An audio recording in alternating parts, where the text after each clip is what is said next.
Good morning, everyone. And thank you very much to Michael and the team, and of course to the team that have brought this together. Very excited to speak after Vukosi, who we've been collaborating a lot on, particularly around the G20 and the AI task force, that we're trying to put a different angle on some of the global governance issues that are being tackled within World Summit on Information Society, the Global Digital Compact, and things that have obviously raised these important issues in the global context of inequality, but often don't actually materialize in the outcomes that they're suggesting, in ways that would support what we're trying to do. I'm going to really be looking at AI policy more broadly than just the media dimensions of that, and I'm doing this very intentionally, because I think a lot of what we land up doing when we're trying to look at, freedom of expression issues or revenue, erosion issues, or these kinds of things, is we look at a snippet, or now data to access and information. We're looking at a snippet of this, completely now general purpose technology. This entire there's technology that has entirely affected our whole digital economy and our economy and society, and no longer is just in a silo at all. So I really think that this it requires us looking at AI across economy and society. It also requires us looking at AI in a far more nuanced way than we have. So we tend to speak about AI as if it's one thing, and I think it's really important as we look towards the regulation of AI, which I'll come back to in the beginning because I think we're not there at all, is that we begin to look at the different kinds of AI and the different kinds of regulation that are required there.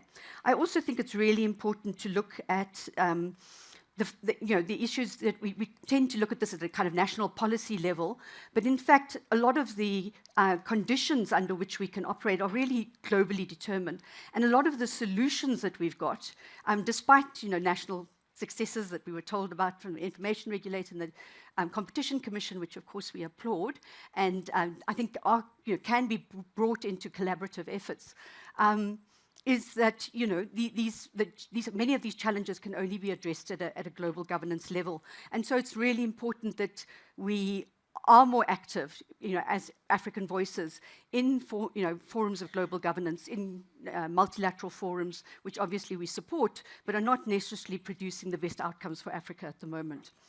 And I think when we see some of this around the processes and languages within the G20 process, which in many ways the agenda and the outcomes are in fact far more conservative than many of the African frameworks that we've got and the African agendas that we've got around reform, or transformation, I should say.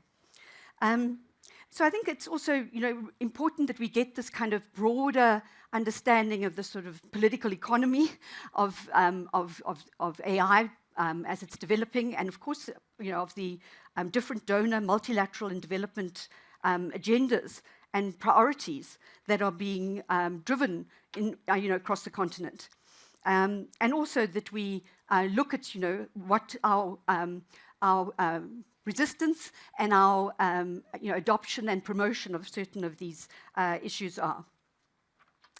And I think in many ways it's important that we also understand this as part of a broader trajectory. We often come into this and we've been speaking about other things, and now we're going to speak about AI governance. And I think it's really important to understand that this is an evolving technology that is building on previous inequalities and power asymmetries that have preceded it, and that allow the kind of asymmetrical power relations that we see now. And that in fact, in many ways, it's not very different. Those asymmetries of power that we're seeing are not very different from those that characterized and indeed defined our new World Information Order debates 30 years ago at the start of, pre-WSIS, but really felt that the World Summit on Information Society was going to transform that because of the transformative nature of the internet. And the multi-stakeholder processes that have really developed enormously over the last 20 years. And yet, the outcomes now of those processes are, even a greater concentration than ever before in terms of the ownership of these, general purpose technologies, these primary means of production. And I think it's also important to understand this in terms of the growing evolution of governance and regulation, and to speak about the impacts of a regulatory environment coming together with a completely deregulated environment, or unregulated in the case of data. So deregulated in terms of telecoms, with the private positioning of public goods, but now increasingly with the the completely unregulated aspects of AI.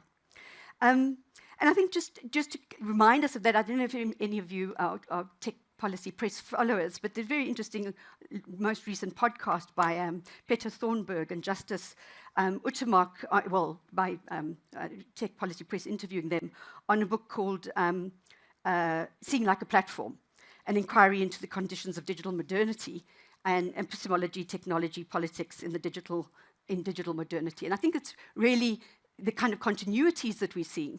That, I mean, there's probably not a lot new in that book, but it's a really useful reminder of how we get to the position that we're in now. And the outcomes, as I said, of these provisioning of public goods by private entities, and our efforts now, I hope, to reclaim some of these digital public goods and global digital public goods, of which data is one. It's not necessarily one, but I think is a critical input into these systems.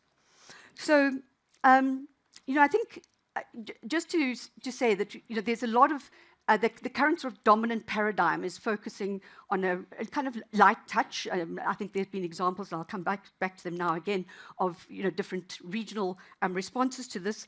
But broadly, there's been the rise of AI has really been in the context of the extraordinary innovation, the promise that this technology is able to solve some of the greatest planetary challenges of our time, including climate change. And in fact, the call for, that led to the Global Digital Compact by the Secretary General of the UN was precisely around the post-COVID, longer before, but specifically in the context of post-COVID, is that the degree to which we would effectively regulate climate change and digitalization, and obviously AI coming from the rapid evolution of digitalization in the post-COVID period, would really determine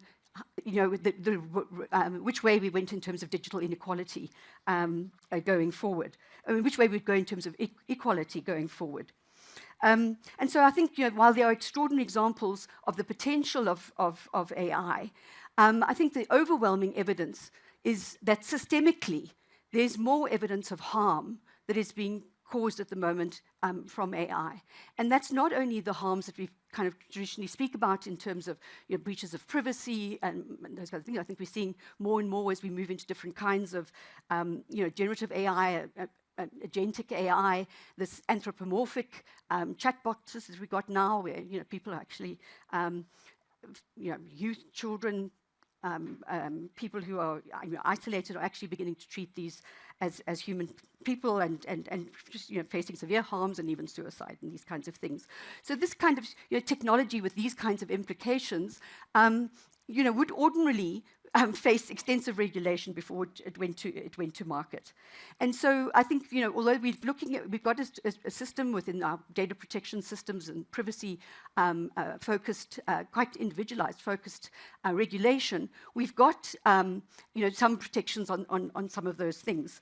But these tend not to look at the systematic exclusion of people. And so as it was with basic mobile internet access, today this critical policy problem still remains the issue of the digital equality paradox, that as we overlay these more and more advanced technologies over existing inequalities, that we are actually exacerbating these inequalities. And so that the self-regulation, non-regulation models, the dominant paradigm within global governance, multilateral systems of responsible and ethical AI, can't actually address the fact that we've got people digitally excluded from those AI tools that Vukosi was speaking about, systematically excluded. And it's not just 1/3, which would be already a problem. It's more like half the population, half the world's population that are not even connected properly. And then, of course, meaningfully connected, able to participate in this is much greater. So these ethics by design mechanisms are really around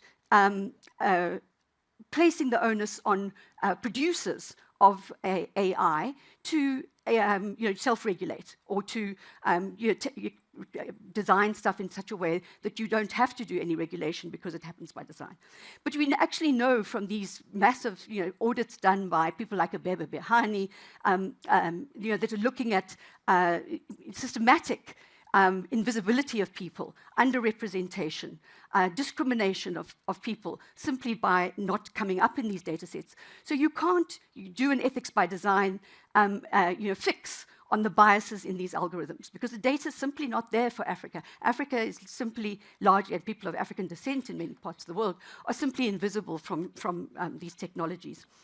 So I think what we've tried to do within the African context and certainly within the G20 is to challenge and extend some of these things because obviously these dominant paradigms, because across the continent and many of our countries, but across the continent, there is not regular funding to do the kind of policy development that we need to do. So at the African continental level, at the AU level, all the recent data policy framework, the digital transformation strategy, the AI continental strategy, these are all funded by different donor agendas. And those donor agendas are very clear. And some of them are well-meaning, some of them are appropriate for mature economies, but very few of them are actually looking at the issues of redress that we need in order to affect these imbalances and in order to produce to get the very kind of positive outcomes that you can get from AI. So very quickly, I just think that some of the bigger challenges here, and I've lost track of time because you're going to have to give me a wave, just to say that so the real issue here around the sort of dominant paradigm is that we've got a lot of focus on individualized notions of privacy and the harms of that, not a lot of focus on some of the collective and systemic harms that are associated with that. But what we've also got in looking at some of the work that looks, data justice work that's been done in the European context and across the global south, which begins to look at the uneven impact of these harms on communities where people are using GDPR, informed consent, people don't have legal things, they don't have the English language or whatever that's being used to sign off on many of these these data instruments. But also very importantly, and this is where we really are having trouble within the context of G20 and within the Global Digital Compact and many of the multilateral organizations, is really to deal with the issues not only of social justice, but of economic justice, of looking at the uneven distribution of opportunities that go with this. So it's not just about being passive users or harmed users, which is terrible enough, but it's actually that we're unable to mobilize and use these opportunities. And it's often because we're stifled by certain things, like I mentioned yesterday, by our own digital protocols that aligned with the World Telecommunications Organization that prevent us from doing what we plan to do in the data policy framework and provide preferential access to African data, to African researchers through African open government portals and those kinds of things. So this, I think what we're really trying to do with the focus on the G20 AI task force is firstly look at this holistically. So we're not just looking very narrowly at a data breach or those kinds of harms. We're actually looking at the whole value chain. We're looking at the whole ecosystem. We're looking at the extractive, the exploitative labor that goes with mineral extraction for AI, through to the labor exploitation that goes through to labeling, that goes on with data extraction in AI, to looking at the very negative impacts of these massive, big energy hungry warehouses that are, being built, and we're all scrambling to have our own on the continent. Meanwhile, I don't know, in some place in the States, Ontario, they're actually refusing to have it, not on our doorstep, our backyard, and you can go elsewhere. So I think that I just wanted to say very importantly in terms of that, and I'll wrap up in 1 minute, is just that, so we've got these frameworks, they're quite dependent on who's promoting them and who's pushing them. They're very often not very organically developed. It's done very often through this member process, where I think we're trying to open up those systems a lot more. It's quite dependent on who actually does that work. And I think what is, we've got now the AI Continental strategy, and it's, very aligned to multilateral and UN systems in many ways. It still is a responsibility and ethics framework. It's it really doesn't deal with the second and third generation rights that we're very concerned with dealing about, not only the first generation rights. And it sadly really doesn't build a lot on the data policy, which, self-disclosure, I was supporting the AU on it, but that really brought out the issues of digital inequality and of injustice, and the need for redress, the need to redefine the potential outputs of data-driven technologies through the creation of public value. And so in my last thing, I'm going to flag it, and I'll talk to people afterwards, but just to say that the very interesting project that we are hoping, and I'm working with Guy Berger here as well, with Vukosi Maravati, is to sort of innovate around public value and to innovate around the use of AI to draw on the local, incredibly rich language databases that we have within the SABC, and the getting these available for the kind of work that public interest work that is being done, but to create a new notion of data value, of public value, that's not just in its silos and different things. So the public broadcaster could become, the major source of local language, a database, a data input for local language modeling. It could be supported by the Innovation Fund. You could create a really virtuous cycle of local AI, public interest AI. Thank you so much. Thank you so much, Alison. So I think from our understanding, we tend to forget that the rights that we have online somewhat are the rights that we should have offline, but we're seemingly replicating the inequalities. So thank you so much for stressing that out. So it's very important for us to ensure that there's digital inclusion. So please help me welcome Zoe Titus with her fellow panelist, Liz Orembo from Research ICT Africa, Prof. Thompson, Chengeta, Liverpool John Moores University, as well as Churchill Otieno from the Eastern Africa Editors Forum. This panel will be exploring the efficacy of the African legal instruments that have been developed, as well as their implication on press freedom. Thank you so much.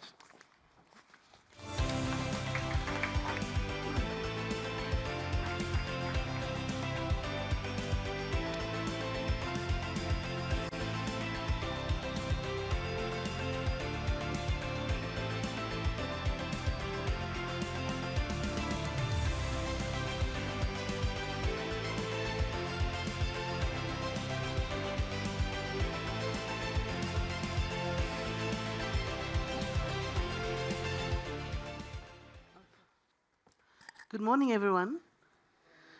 Oh, that doesn't sound very good. It really sounds bad. And we're going to be talking policy, people, so give me something better. Good morning, everyone. Good morning. We had a wonderful dinner last night, didn't we? Oh, I'm definitely going back there. I'm very excited about the people who spoke earlier. In the keynote address and in the provocation by Alison, because these are some things that are very close to my heart, especially, Alison's framing around social justice, because we can't speak about, parity of participation without those elements of representation, of recognition and redistribution. And we need to have a much more holistic approach to how we're tackling AI. So I think yesterday is not really, we didn't spend much time on this topic yesterday, so we will be setting the scene today on this very important aspect around talking about AI. Artificial intelligence is not just reshaping technology, it's reshaping governance, power, and who gets to participate in public life. Our panel today is not just about talking about African strategies on AI, governance, and digital inclusion. It's about asking whose strategies, whose values, and whose futures are being encoded in these systems. In a keynote address yesterday, Nanjira Sambuli reminded us that AI doesn't have an ethics problem. It is an epistemology problem, one that challenges us to think critically about how knowledge is produced, who controls it, and what narratives shape policy. So in this session, my very knowledgeable panelists are going to help us to ask those questions and hopefully provide answers to these questions. Are our governance frameworks and inclusion policies responding to the real challenges faced by African media systems? And are they protecting press freedom, access to information and digital rights? Or are we reacting to models that were never built to include us from the start? So, good morning, everyone. Liz, I'd love to start with you. From your work engaging with continental and national frameworks, do you believe that Africa's current digital and AI strategies are strong enough to protect press freedom, media independence, and meaningful access to information? I would say yes and no. We are strong on paper, but we don't make the commitments when it comes to implementation of policy. And I would say that we have several policies on AI, continental policies, national policies. We have the white paper. We have the, someone's laughing about the white paper. We have the continental AI strategy by the AU. And we have other policies that were developed before that. We have the AU data policy framework. We also have rights that also connect to the AI policies. Now you asked whether they have press protections, media protections. So they don't explicitly talk about media and press protections. The kind of protections that we see these policies have is data protection policies, data governance framework, how data flows, things like that, freedom of expression, generation of this data again, and things to do with IP laws. The reason why I would say that these frameworks are not strong is the institutions implementing them are also not strong. Remember, we also have a lot of interference, executive interference with the institutions, interference. They don't have much capacity and independence to do their work. We also have the data protection and the data protection commissions. I don't want to criticize the one in Kenya because it's done a lot of work, but there's still gaps, especially when it comes to where data protection and political topics are concerned. So what you're seeing on the ground, we see press freedom restricted. So first of all, these frameworks talk about access to data, because if we don't get we don't get data governance right, then of course you're not going to get AI policies or AI governance right. But our data governance frameworks, or how we govern data, is not really democratic. And we see elements about surveillance, where people who are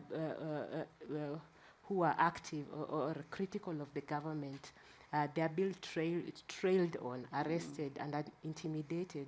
Sometimes even because of political satire, use of AI on political satire, and those kinds of things. Right now, you can't go report on Congo. Also, one, because it's unsafe. Two, you also don't have media freedom. You're talking about AI life cycle, yet we can't even report from the mineral source of it in the first place. But also, one of my last is also protection of IP. If you actually go and report on Congo, even if a journalist or a media house, we've come up with these pages of subscription so that people can access and reward the journalists. You only need one bot scroller, and then your content makes it to the large LLMs. So that's really discouraging that type of investigative journalism. I'll stop there. Thank you.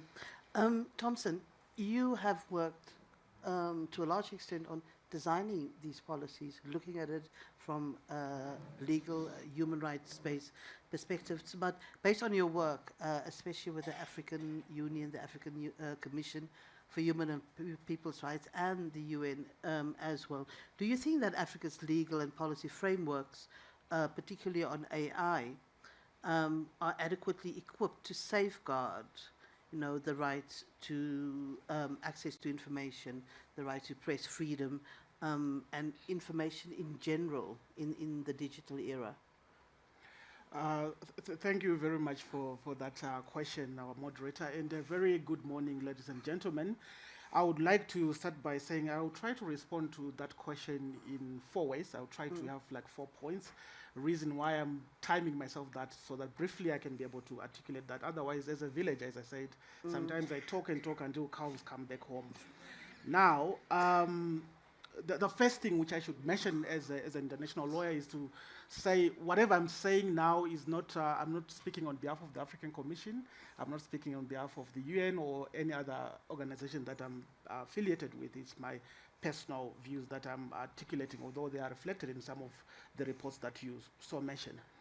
So the first thing which I would want to say when we're talking about the question of adequacy of existing frameworks is to say, what frameworks are we talking about when we're talking about legal governance? Because legal governance is broad. I think even from yesterday, you had from perspective of competition law, many other aspects which are maybe to do with the question of business. From my perspective, I would want to underlie this as the perhaps fundamental point, that when we're talking about governance, especially of AI technologies and how they relate so to say even to freedom of expression and freedom of media, is human rights-based governance. And I'll explain why I emphasize that in these 4 points that I make. Number one, if we're looking from that human rights-based governance of AI technologies in this area of press freedom, do we have something to start with? I would say the answer is yes. In terms of human rights law, treaties, provisions within African countries and at the continental level.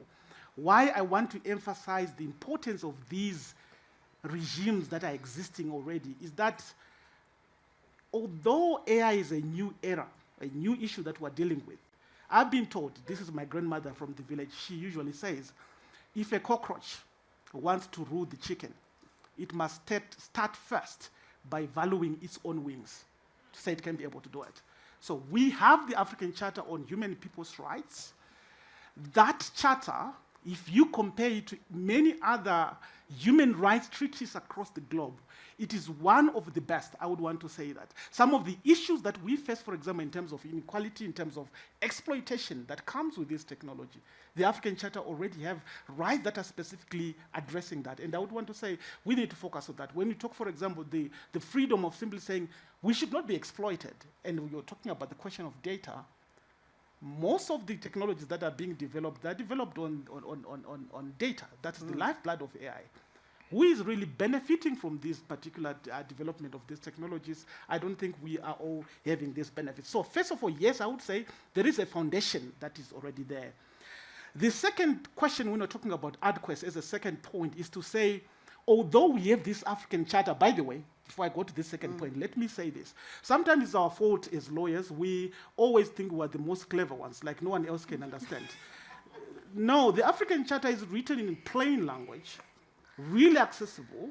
You go there and read the provisions of what it says. Most of the issues that we have, actually, answers are provided therein. So I would say, no, it's not a lawyer thing. Anyone who go online, it is there. It is got the answers. Of course, it is our fault sometimes. Say like it's the even though I think we're the dumbest. The second point, which I was trying to say, is respect and implementation. To say, even though we may have these laws or these provisions on paper, it's a question of implementation. How are they being implemented? And our major issue right now is that powers that may be, big tech, I'm sorry to bring the issue of big tech, they have so much interest in terms of what they can deploy on the African continent, and the powers which may be on the African continent regulating that sometimes either lack of political willingness or actually some deals being made, and I think that those are things that we need to iron out there. The third point is that, and I think this is one of my favorite points, and I'm coming to the conclusion here, is that when we're interpreting the question of adequacy, do we have adequate frameworks?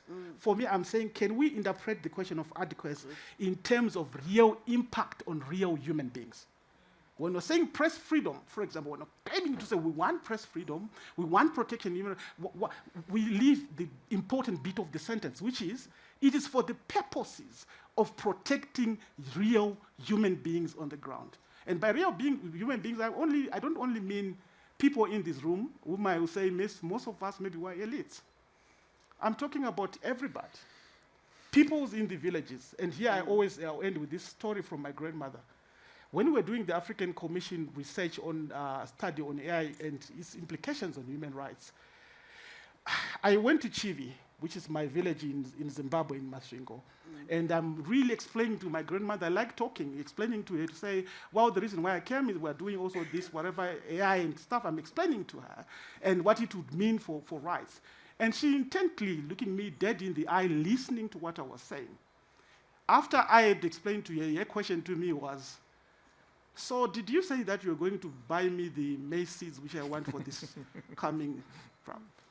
Because I was not linking whatever I was saying to the things that matter to everybody. Yeah. So whatever we do when we're talking about this press freedom, we're not saying what are the implications, it shouldn't be about, of course, we do this sometimes to gather here because it's our professions. That's what we do. We get paid to do that. But can we link it to actual impact on the ground of people who are affected day to day? That would be my point, and I won't go to the fourth point because I've already taken too much time, so I'll leave it and back I'm to you. very lenient. Thank you.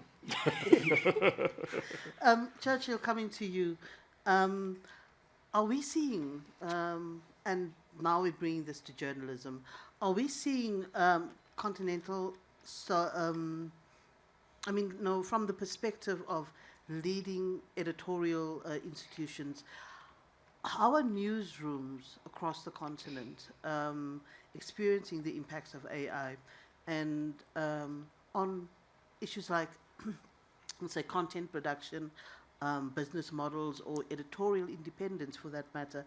Are current governance discussions addressing governance discussions within newsrooms, within national country sectors, at a regional and continental level? Are these issues being discussed, and what is the impact on journalism? Thank you, Zoe, and good morning, everyone. The short answer to that is yes and no.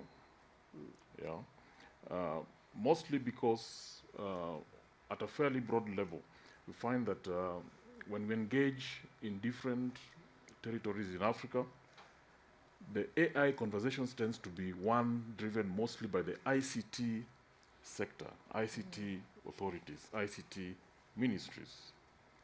The media, for the most part, is silent when you look at the continental map. So you find these frameworks and policies in the cloud mostly.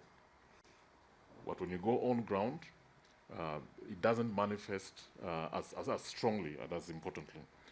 And we could look at these at a variety of levels, because using a media lens, content is a critical piece, especially when it comes to us journalists.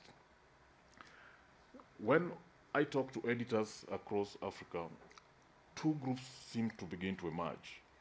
We have editors from fairly well-organized institutional setups, and you find that there's a lot more deliberate effort to try and deploy AI in their content work. Yeah? But we also have editors from smaller entities. Prof in his keynote this morning spoke about the African languages. In most of Africa, the medium that goes for the farthest still is radio, still is audio, and mostly audio in vernacular. Yeah? if you are to lay an AI lens on that, they seem not to exist in this conversation as we are today. And those are important exclusionary matters that I think we need to find ways to bring to the surface. From a money perspective, business models,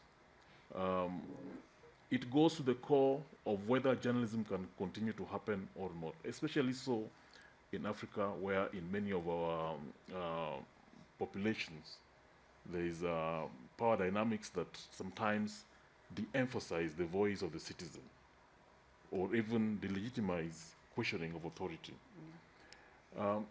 But we find that a lot of content that journalism brings to the surface currently is being exploited by big tech without paying for it and even without acknowledging it.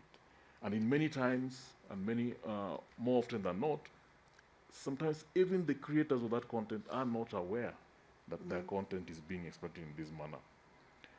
So it becomes critical that we begin to find ways in which these issues are not just agenda items for us in the profession, but we need to probably find ways to connect the public interest aspect of journalism so that our citizens become a lot more aware that journalism exists to their benefit, not for journalists.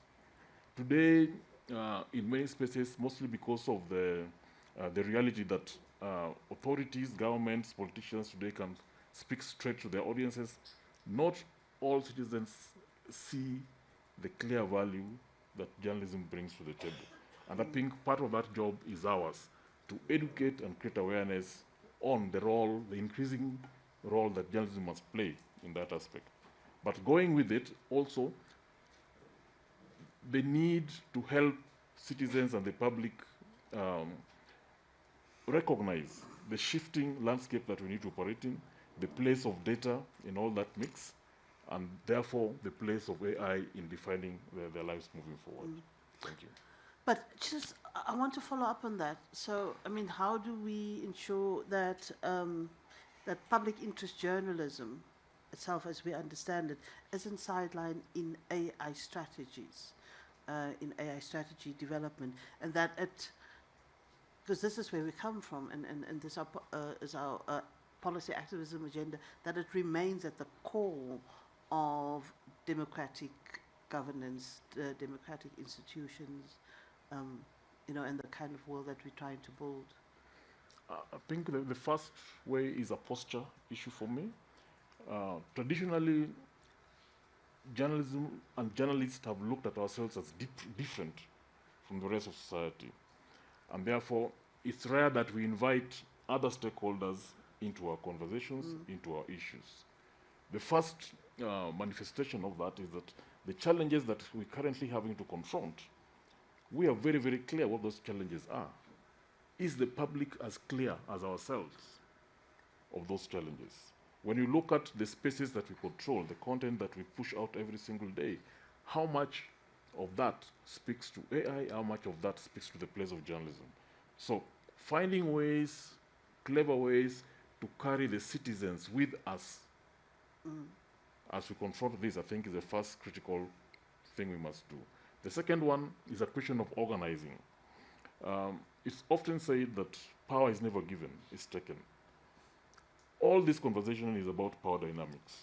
Those who have the capabilities, those who have the awareness, the knowledge, are happy to run ahead and claim and extract a lot more. As we move into that space, we have to find ways to organize, ways to share information, and ways to share action. When it goes to frameworks that Liz so eloquently spoke about, we must find ways to inject media lenses and journalism lenses into those frameworks, be they frameworks sitting at the continental level at the AU or national levels with our ministries and our governments. Thank you. I'm going to throw it a little broader because I know we have to move along.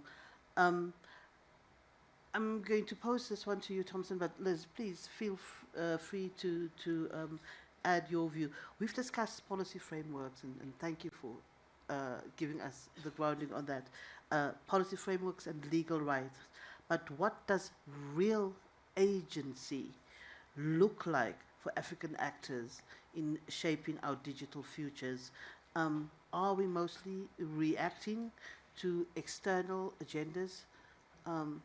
Please. Thank you very much for that question. I think it's really an important one, especially when you talk about the question of agency.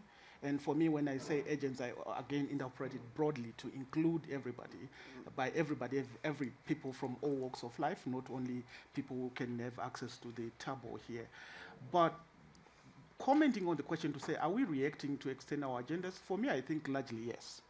And I'll give you an example.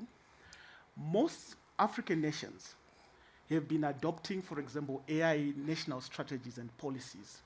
The wording which you find, the terminologies that you find in those national strategies do not necessarily speak to our issues. And some of them are even inconsistent with human rights standards in the African Charter. I'll give an example. I don't need to pick up a nation, but I'll give you an example. If you go on the South African AI strategy, page number 11, you find we're talking about what they say. We recognize that there is bias in AI systems, which is an issue of inequality on the African continent. But what is the solution they are proposing? Bias mitigation. What does that mean? Where exactly was that found? That was first introduced by the USA and the United Kingdom in their policies. We've been fighting using of such terminologies for this particular reason. When you're talking about gender, racial, or any sort of discrimination, the bias you're dealing with, it doesn't need mitigation. That is not the human rights standard. The standard is elimination of discrimination or prohibition. Mitigating, it's a lower way standard. I'm not understanding where that is being gotten from and how it's ended. So it's a question when I'm saying reacting or taking certain agendas and putting there, because if you go to those who are being responsible for development of these technologies, you say the standard is elimination of discrimination. You can't succeed in actually most of this sort of, because it's hard to deal with that. What is the standard that would make it possible to do business? Mitigation. So someone will come and say, I tried to mitigate the bias here. That's what we're saying, that's how we react to this. So I'm saying, I think we as Africans, if we are reacting, if we are to sort our own development issues, to say, what is it which actually we need as far as AI technologies? And most of them, I think, we are actually seeking to adopt, and maybe we don't need them.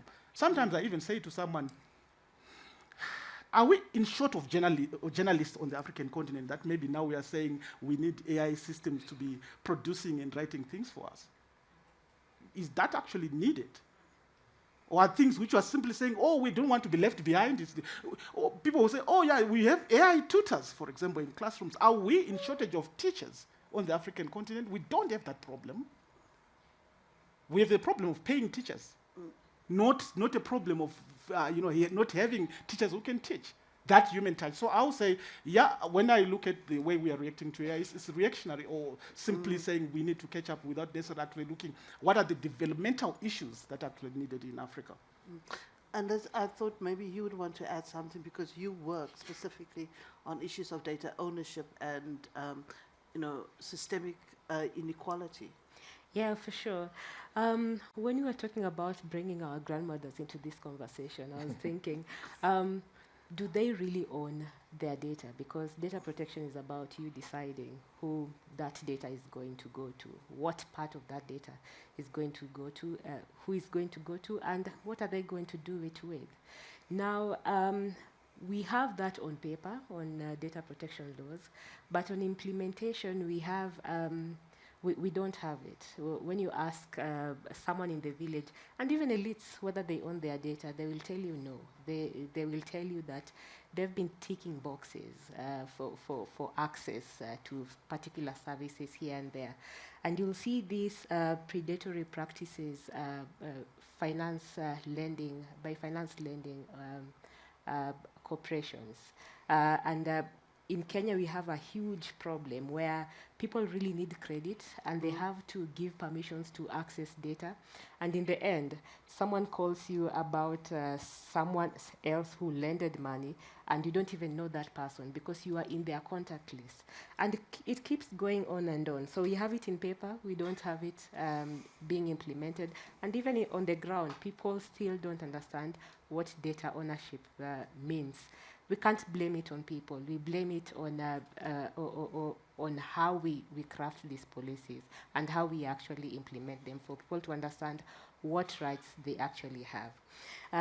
The other one on data ownership is still on datafication that is happening in Africa at a very fast pace.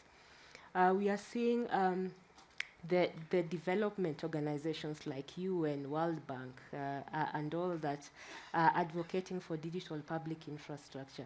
They've already existed in African countries, but then there's a push for more, and there's more datafication happening. What that means is a lot of data is being produced on service delivery, public service delivery, and all that. And how this data is owned and how this data is used. Is it democratically governed? Because if data is being produced in large quantities like this, then why are we complaining that we don't have data?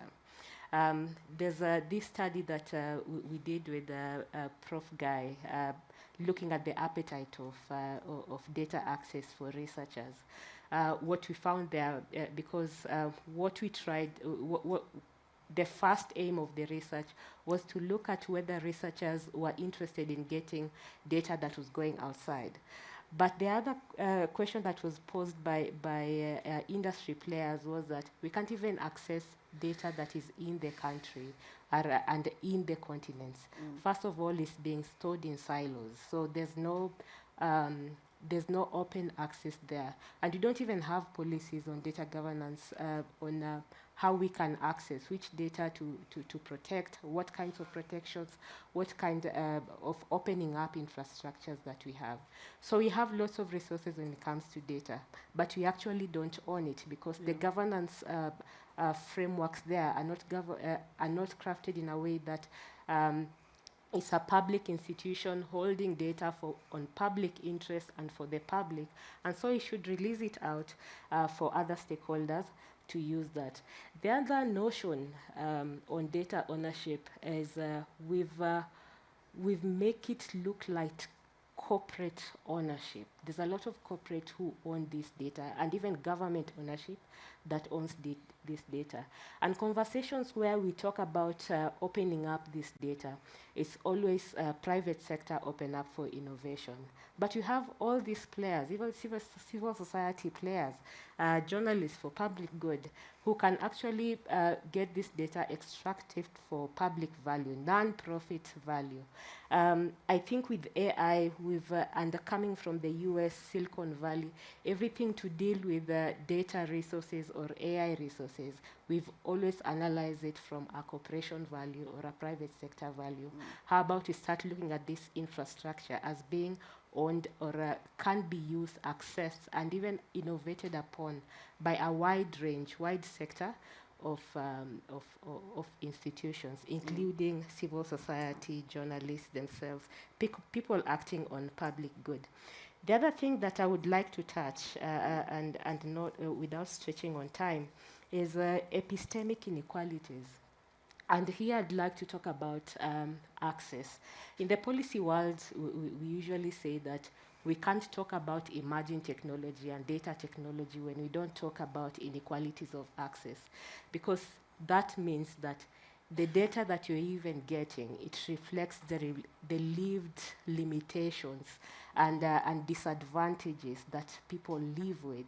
So if you just take it and multiply it, then you keep on amplifying these inequalities. So for example, I don't have much data on my phone to access certain public service. What will I do? I will use my phone. Maybe it's 2G network, very limited connection.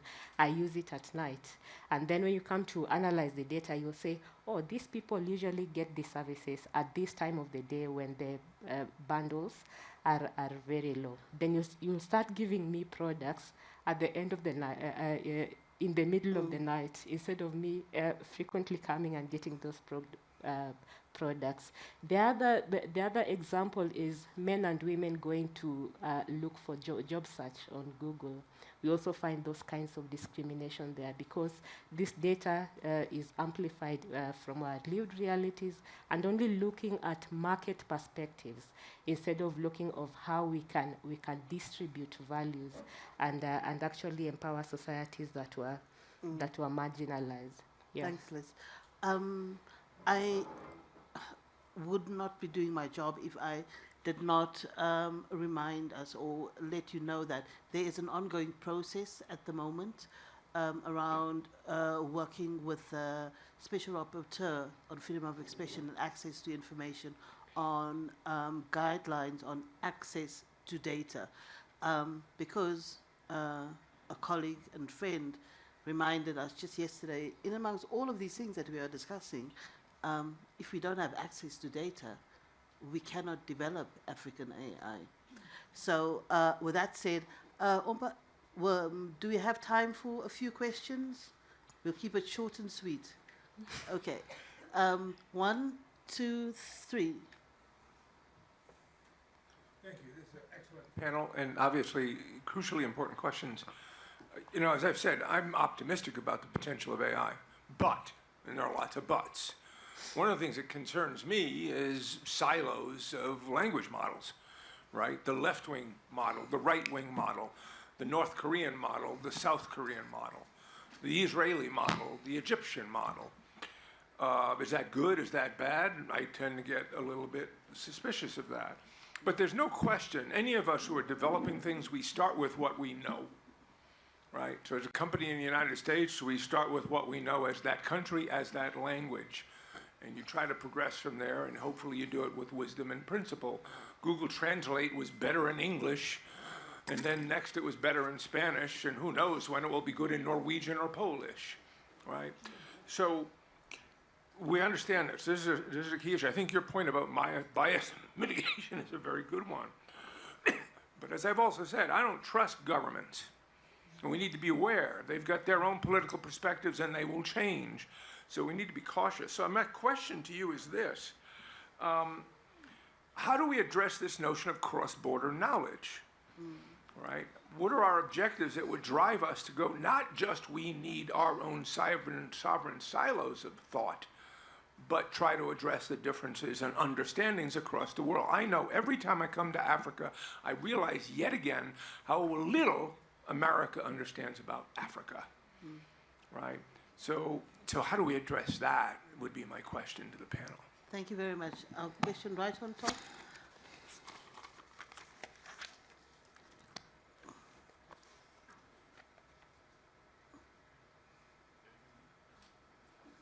Can move to the next.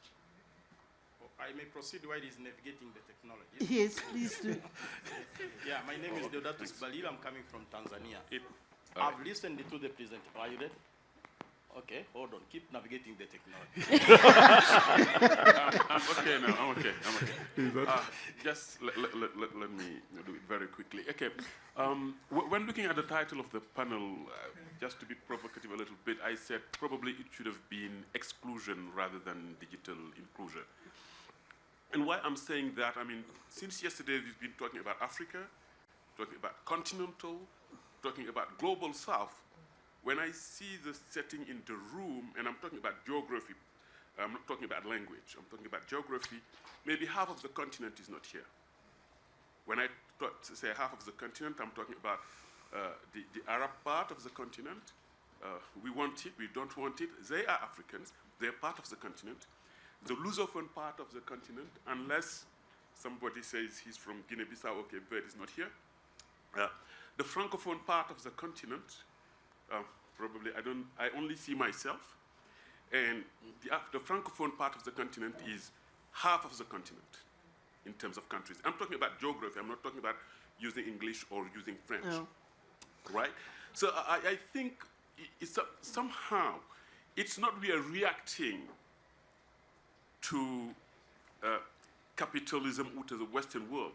actually we're conceding defeat because we are following the same mindset. When Google has a policy, when Meta has a policy, they're interested in Nigeria, they're interested in South Africa, they're interested in Kenya because of the economy. And we as Africans, we just follow the same path. When we have these conversations, I don't want to be long about AI, about digital inclusion. Whenever I go to a conference, I mean, when it is a global conference, you may accept it. But when it is an African conference, you just sort of, feel a bit weird. Where are the Africans? So that was a point of concern. We are really conceding defeat to the capital. We are conceding defeat to the big tech. We're conceding defeat to whoever you want, to the Western world view. And we should be careful of that. We should be mindful. How do we reorient our reflection so that Africa is included? We are really having an exclusion. Yeah. Thank you. Our third question. Right. Anyway, thanks. Okay, thank you very much. I have no problem with the AI, but I'm highly concerned with the kind of language which is crafted in policies, laws, and used in most webinars, seminars, workshops, or most gatherings. A kind of, we want to render journalism redundant. Most of people, when you listen to them, they say AI generative content. They say generated content by AI should be credited when a journalist publishes an article in a newspaper, radio, or TV, or on social media. This is a calculated, intentional calculated means to make sure that one day also Africa or other countries are going to give away our patent rights, like it is happening for GMOs. Currently, you hear people are saying that we generate content. Journalism, we never generate content. We produce content in journalism. There is a process of collecting, editing, or processing, and publishing. Something which is generated is not processed at all. So I want to ask Dr. Chengeta, why should we continue with using this language of generative AI, generating content, pushing away the reality of producing content which is aligning with the codes and ethics of journalism, of informing, educating, and entertaining? At the end of the day, our patent rights of collected information will be taken away. Once you ask, they will say, no, it's not. It does not belong to you. It was generated by AI. And the data will be transported from our countries at their own benefits. How do you find that? Thank you very much. I'm leaving it to my panel. Thompson, I know that you want to respond.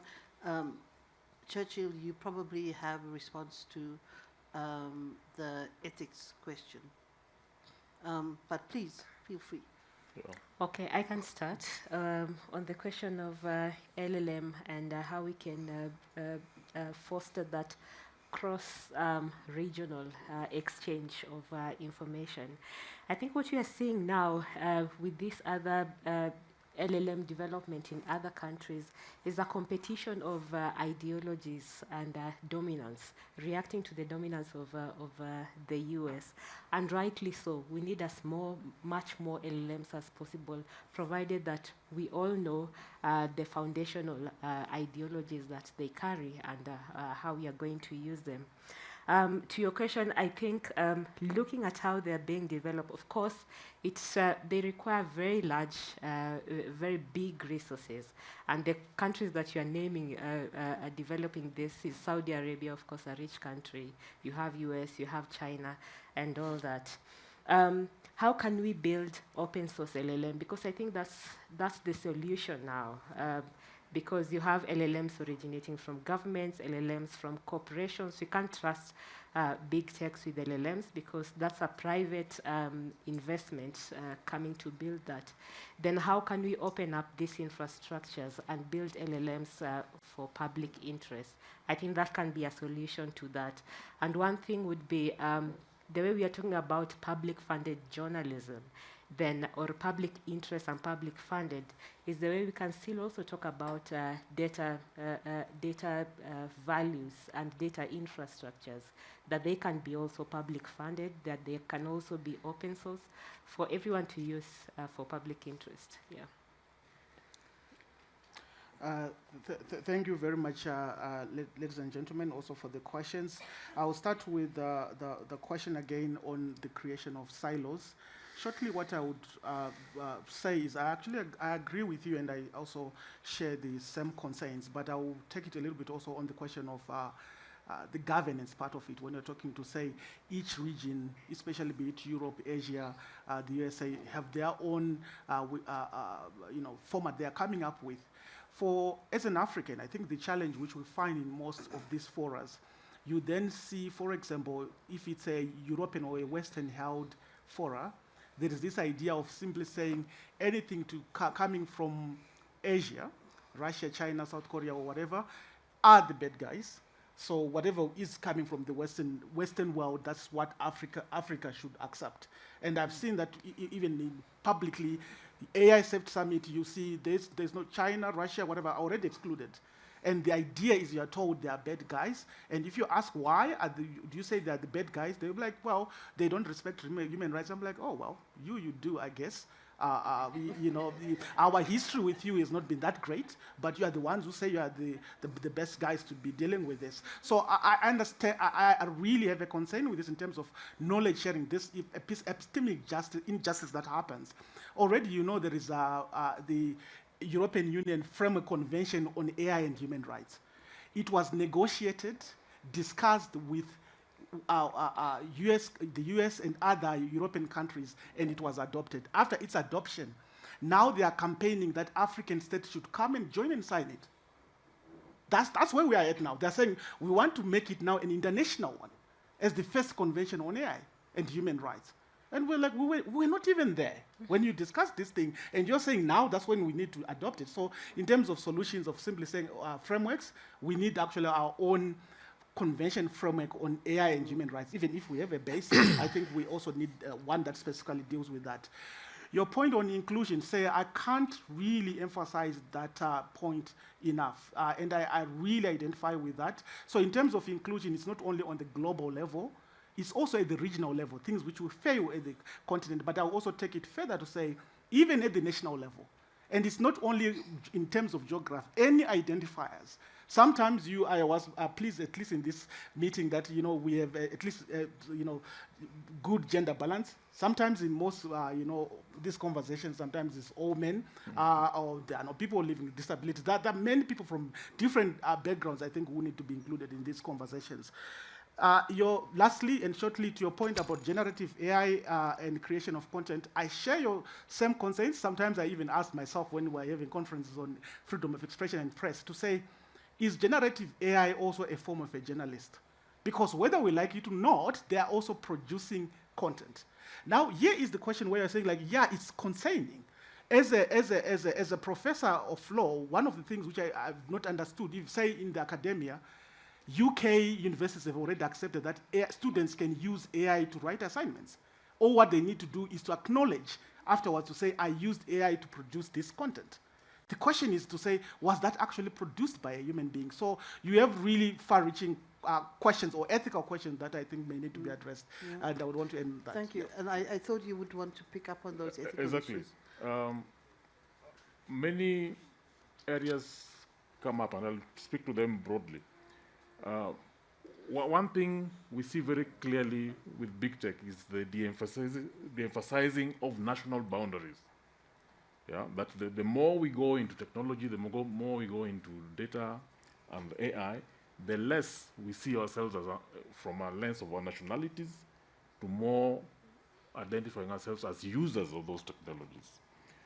And this comes out a lot more clearly when you compare behavior of people in geographies that have high access of things like internet as compared to geographies that don't have that access. Yeah? And we could go further into that. And I think the key takeaway for me is whose agenda is convening us, whose agenda is bringing us together, and what is stopping us from convening ourselves so that our agenda can then be central. I think there are opportunities that we could creatively work around, and I also know that this conversation did not start here, it doesn't end here, and the hope is that each of us can then take different syntheses of these conversations back into our own spaces that we have influence. And those of us that are journalists hopefully also get to publish this conversation in some shape or form so that it triggers other conversations at those levels. Thank you. Thank you very much. I just wanted to say something, sorry to interrupt, but I wanted to respond to Tidiani's point about, as a conference organizer, to say that he's absolutely right, that it is not representative, and while we did make best efforts on Francophone, we certainly could have done a lot better, and we have to commit to doing better if we want to have properly inclusive African discussions. Having said that, and I know it's not an answer to that problem, but we have committed to translating the conference report and all the videos with subtitles for all the key big language groups of Africa in French, in Portuguese, and in Arabic. So it's not the answer to the point you raised, but we do want to at least share this as widely as possible, and we actually fully take the point that we can do better, and we will do next time. Thank you. Okay. Omba told me I've got exactly 5 minutes left, so I can only take one question. So who's going to be that privileged person? Thanks, Zoe. I have a question particularly relating to a couple of the points that Thompson and Lizzie made around. I love the comments about making data more available to journalists through civil society movements and working with activists and so on. But what about the skills gap? I mean, community publishers, when you're talking to people running local newspapers or hyperlocal websites, I mean, there just is not the skills there to use that data, even if we make it available, if we build those frameworks. Again, it's talking at the policy level and not at what's actually happening on the ground. Indeed, sorry, I was waiting for a mic to pass, then I realized that I'm actually wearing one. Indeed, in some countries, there's a considerable amount of big data that is being made available thanks to policies on access to information.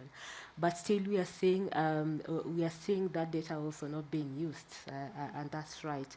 And also, when you are talking about media being able to use, there's big media, big organizations, Nation Media Group, but there's also community-based media run by 2 people. How can they make use of large data sets that are out there?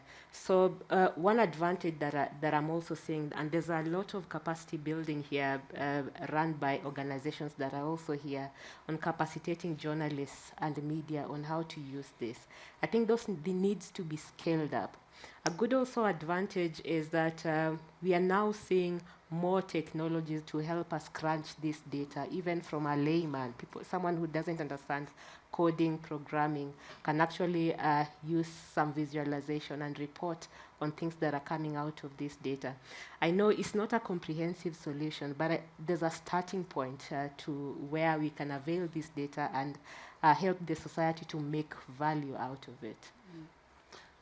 Any final comments? Just one. Okay, Thompson. I just wanted to acknowledge also that point on the question of access to data, but just not to problematize is to just put it maybe as a footnote to say, in as much as access to data, journalists must also have that access, and I see why. I think we have also to remember the question of saying, beyond the question of simply saying making data available, there's something to, the bigger question is to say whose data and if they consented to it. So we have this big problem of data colonialism, and it doesn't matter who's doing it. Whether it's a journalist in here or it's big tech, if you have no consent from those who are affected, it's a huge problem. I think the first step of governance is to say, before we say, let's make data available, have people consented? No one of us has the right to make a person or any other individual's data available to other people unless they've consented to that. So I just wanted to underline the question of consent. Thank you very much. And our very knowledgeable panelists have indicated that they are here for the rest of the day. They are available to take further questions, and they are truly accessible because they will allow you to connect with them post the conference for any other questions and follow-ups that you may have. So, I mean, what do I leave you with as I wrap up here? I think that if we crystallize our discussion today, it is the issue that is if we as Africans, if we were to shape our digital futures rooted in justice, then we must move from adaptation to authorship. And that means within the context of policy, media, technology, and align that with our own realities, our lived realities, our values, and our imagination. So thank you very much for accommodating us this morning. And I think it was a brilliant discussion. Thank you so much. Thank you, Zoe.